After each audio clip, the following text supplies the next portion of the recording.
Okay, you guys, we are recording. All right. Welcome back to Good Call, the only podcast where the chaos is seasonal, but the faith is constant. Today's episode is called New Year, Same Me, but maybe just a little less unhinged.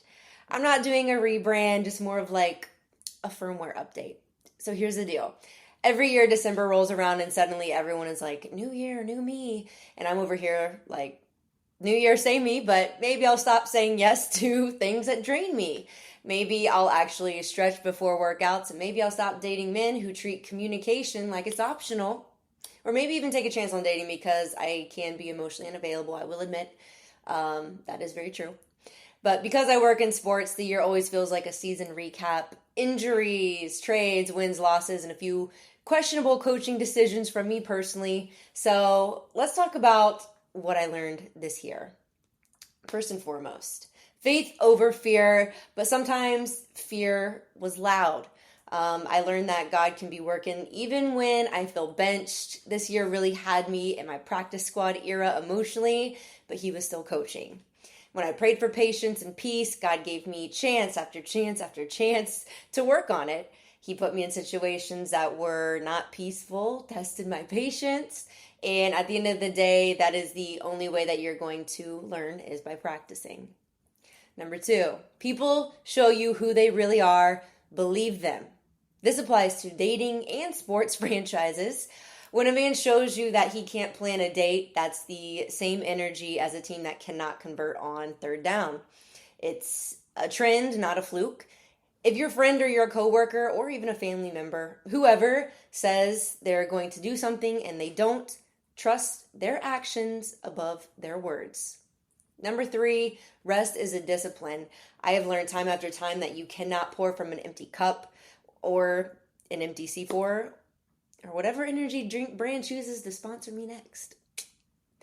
All right, so things that I'm leaving behind in 2025. Number 1, over-explaining myself. If you don't get me, that's okay. God does. My mom and dad does. My friend group chat does. And even if they don't, I still have God, and honestly, that is enough. And that's all that matters. Number 2, comparison, especially online. Comparing myself to people who have a 27-step skincare routine and a soft life budget. No, comparison steals joy faster than the Cowboys lose in the playoffs.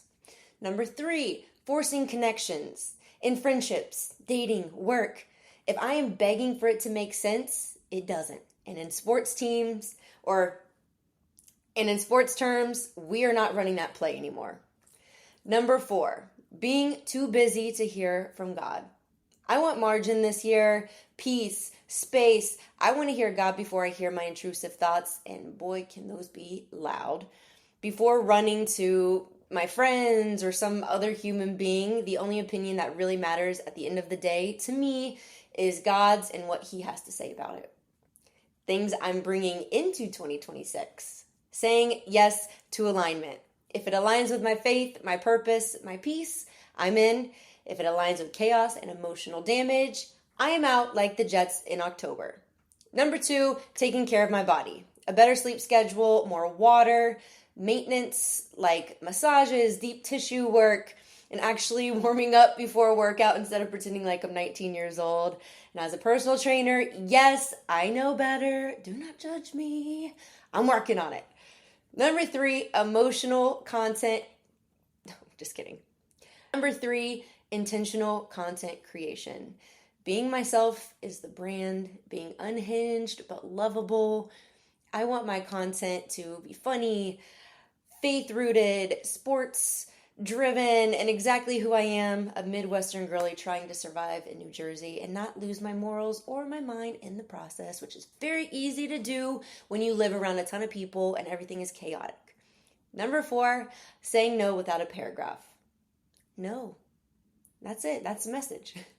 So, here are some of my chaotic resolutions of the year, and this is the fun part, my I'm being serious resolutions. Stop agreeing to talk or hang out with men who ignore red flags while wearing them. Read the Bible before hopping on social media. Do mobility once a week instead of once per injury. Stop trying to control everything and then panicking when it doesn't work. Take 10 minutes to breathe and pray before crashing out and making a decision I will regret later. Stop acting shocked when my sports teams lose. That one's an easy one. Stop trying to make everyone happy to avoid conflict. Give God the wheel and stop grabbing it back mid-turn. Be less chaotic, but in a cute way. So, on a serious note, I am grateful for how God has brought me through this year. Even in the hardest moments, I saw his hand on my life. So New Year, same me, but more faith, more peace, more joy, and way more alignment. I would be remiss if I didn't share my good and bad call of the year. So let's start with the bad. I got very complacent this year in my work, and instead of doing something about it, I chose to settle. It brought me a lot of anger, a lot of resentment, and at the end of the day, it was my choice to do something about it. And if you do not take accountability for your actions, you will never grow. You will hold on to this horrible energy that will not serve you, but it will destroy you at the end of the day.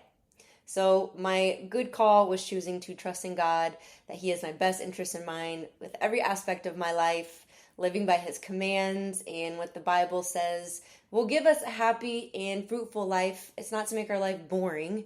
Rather it's for our own good, and pursuing the things of this world is never going to satisfy or fulfill you like he will.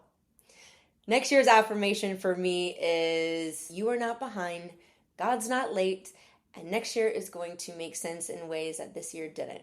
So give yourself some grace to grow into it. Give God the steering wheel. You guys, thank you so much for rocking with Good Call. I love y'all. I hope your 2026 is full of peace, purpose, and maybe just a little less chaos. If it's not aligned, it is declined.